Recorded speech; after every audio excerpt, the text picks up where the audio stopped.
বুধবার মাদ্রাসার ভিতরে তাণ্ডবের ঘটনার পর বৃহস্পতিবার থমথমে বনগাঁ। আতঙ্কের ছাপ মাদ্রাসার শিক্ষক থেকে ছাত্রদের চোখে মুখে। প্রসঙ্গত বুধবার সন্ধ্যায় বর্ধমান জেলার মেমারি থানার বাসিন্দা হুমায়ুন কবির বনগাঁ হাফিজিয়া খাদিজা এতিমখানা মাদ্রাসায় ঢুকে ধারালো ছুরি দিয়ে উপস্থিত ব্যক্তিদের ওপর আক্রমণ শুরু করে। ঘটনায় আহত হয় 4 জন। এরপর মাদ্রাসায় উপস্থিত লোকজন তাকে ধরে বনগাঁ থানার পুলিশের হাতে তুলে দেয়। আহতদের মধ্যে একজনের অবস্থা আশঙ্কাজনক হওয়ায় তাকে বারাসত হাসপাতালে স্থানান্তরিত করা হয়েছে। এই ঘটনার পর থেকে আতঙ্কের ছবি মাদ্রাসা জুড়ে। ইতিমধ্যেই মাদ্রাসার ছাত্র ও শিক্ষকদের ছুটি ঘোষণা করা হয়েছে মাদ্রাসার পক্ষ থেকে।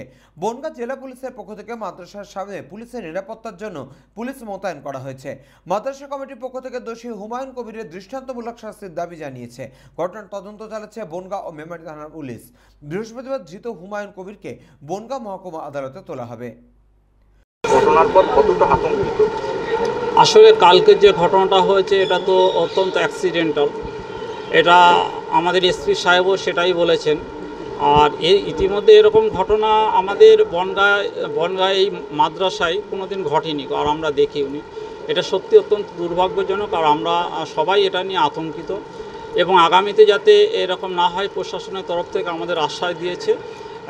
এবং আমরা এই ঘটনা শুনে আমরা বনগাঁয় বিভিন্ন জায়গায় বিভিন্ন সংগঠন রয়েছে। আমরা বনগাঁ ব্লক জমিয়ত উলামা হিন্দের পক্ষ থেকে ছুটি দেওয়া হয়েছে মাদ্রাসায়।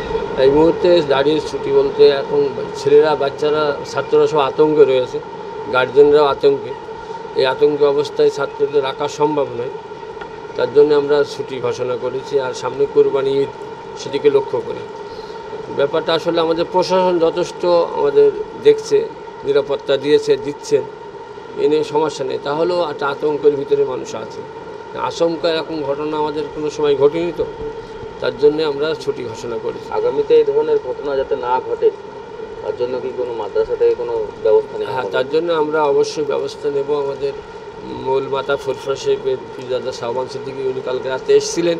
উনি বলেছেন যে আগামীতে আমরা খোলার আগেই মিটিং করে দাঁড়িয়ে এখানে নিরাপত্তা আমাদের তরফ থেকে ব্যবস্থা নেওয়া হয়, এবং প্রশাসনের কাছে আমরা আবেদন করেছি।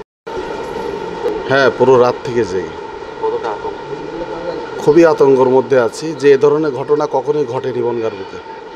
আর এই বিষয়টা ঘটার পরে মাদ্রাসার ছাত্র থেকে শুরু করে এলাকার যারা অভিভাবক ছাত্রদের তাদের থেকে শুরু করে শিক্ষক থেকে শুরু করে কর্তৃপক্ষ সবাই আতঙ্কেই রয়েছে। গতকাল এমন কি ঘটেছে? গতকালকে যে ঘটনাটা ঘটেছে সন্ধ্যা 6:35 নাগাদ আমাদের মাগরিব নামাজ হয়, যে নামাজটাকে নাম মাগরিব নামাজ। ওই নামাজের জমাত শেষ হওয়ার পরে হঠাৎ করে একজন অজ্ঞাত ব্যক্তি আসে। ব্যক্তিটি জিন্স প্যান্ট পরা ছিল, লাল পাঞ্জাবি পরে সে নামাজি সেজে এখানে আসে। তাকে আমরা চিনি না, জানি না, এর আগে কখনো এখানে দেখা যায়নি। সেই ব্যক্তিটা এসে মাদ্রাসার শিক্ষক রুমে যায়। শিক্ষক রুমে গিয়ে ওখানে কোরআন শরীফের একটা ব্যাগ চাই। তো সেই ব্যাগটাকে কেন্দ্র করে সে শিক্ষকদের ওপরে খুব চড়াও হয়ে একটি উগ্র ভাব দেখিয়ে তাদের ওপরে হস্তক্ষেপ করে। তাদের গায়ে ছুরি, একটা অস্ত্র বাহির করে মাজা থেকে ছুরি দিয়ে তাদের উপরে টর্চার করে। যারা ঠেকাতে যায় এইভাবে 4-5 জনের উপরে নৃশংসভাবে তাদের উপরে অস্ত্র চালায়, এবং তাদের আহত অবস্থায় 4 জন হসপিটালে অ্যাডমিশন করানো হয়।